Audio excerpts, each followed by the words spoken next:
দুই বাচ্চার মা হয়েও আমি বিয়েবাড়িতে যে এমন কাণ্ড বাঁধিয়েছি, আমার শ্বশুর বাড়ি ফিরে বলছে যে বিয়েবাড়িতে তো তোমাকেই নিয়ে যাওয়ার দরকার, এবার থেকে সব বিয়েবাড়িতে তোমাকেই নিয়ে যাব। হ্যালো এভরিওয়ান, আসসালামু আলাইকুম। কী অবস্থা সবার? Welcome back to my channel.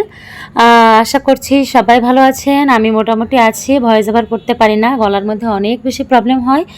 খুবই দ্রুত থাইরয়েডটা চেক আপ করাবো, তবে আমি একটা জায়গায় একটু স্থির হয়ে নেই, কারণ আমি কোথাও স্থির হতে পারছি না। কেন পারছি না সেটা আপনাদেরকে পরবর্তী একটা ভিডিওতে দেখিয়ে দেবো, কারণ এটা একেবারে পচা বাসি একটা ভিডিও।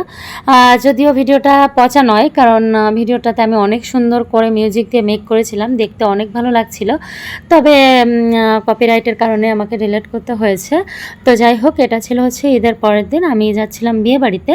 আমি, আমার শাশুড়ি আর আরেকটা মেয়ে আছে সাথে, ওটা হচ্ছে সুমাইয়া। তো ও আমাদের বেবিদেরকে অনেক বেশি ভালোবাসে, যার জন্য ওকে আমরা সব জায়গাতে নিয়ে যাই। তো এই যে দেখেন, বিয়ে বাড়িতে ঢুকছি আর মনে মনে ভাবছি যে আমি কি কুড়িতেই বুড়ি হয়ে গেলাম। সবাই যেই সাজ দিয়ে এসেছে রে ভাই, আমি তো কিচ্ছু করিনি, শুধুমাত্র একটু ফেয়ারনেস ক্রিম মাখিয়ে চলে এসেছি।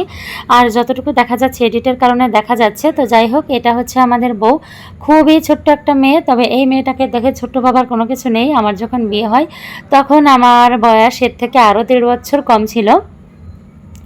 কী ভেবে যে বিয়ে করেছিলাম, কী চিন্তা করে যে বিয়ে করেছিলাম সেটা আল্লাহই জানে। তবে এখনও পর্যন্ত কখনো আমার কোনো দিন আফসোস হয়নি। আল্লাহর রহমতে আরও যেন কখনোই কোনো আফসোস না হয়। আল্লাহ তাআলা যেন এভাবেই আমাকে ভালো রাখে। তো ভালোবাসা ছিল বলেই হয়তো আজ অবধি আমাকে কোনো আফসোস করতে হয়নি। আর দুটো বেবির আম্মুও হয়ে গেছে, আলহামদুলিল্লাহ আলহামদুলিল্লাহ। তো দেখেন, ঈদের পরের দিন খাওয়া দাওয়া কি করা যায় বলেন, তারপরে তাও আবার কুরবানির ঈদ।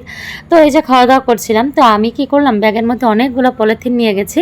তবে কমিউনিটি সেন্টারে তো আসলে এগুলো চলে না, দেখতেও খারাপ দেখা যায়। তো দেখেন, ওই যে আমার সামনে প্লেট রেখেছি, আমি বললাম যেটা যেটা খেতে না পারবো এখানে রাখবো, বাড়িতে নিয়ে যাব। তো কে কি মনে করলো না করলো সেটা আমার দেখার বিষয় না, কারণ আমি তো এখানে টাকা দিয়ে খাচ্ছি, ফিরে ফিরে তো খাচ্ছি না। তো এই কাণ্ড দেখে আমার শ্বশুর বলে যে এবার থেকে যে কোনো অনুষ্ঠানে তোমাকেই নিয়ে যাব, তোমাকে নিয়ে গেলে আমাদের টাকা একেবারে উসুল হয়ে আসবে। সবাই ভালো থাকবেন, সুস্থ থাকবেন, আল্লাহ হাফেজ, আসসালামু আলাইকুম।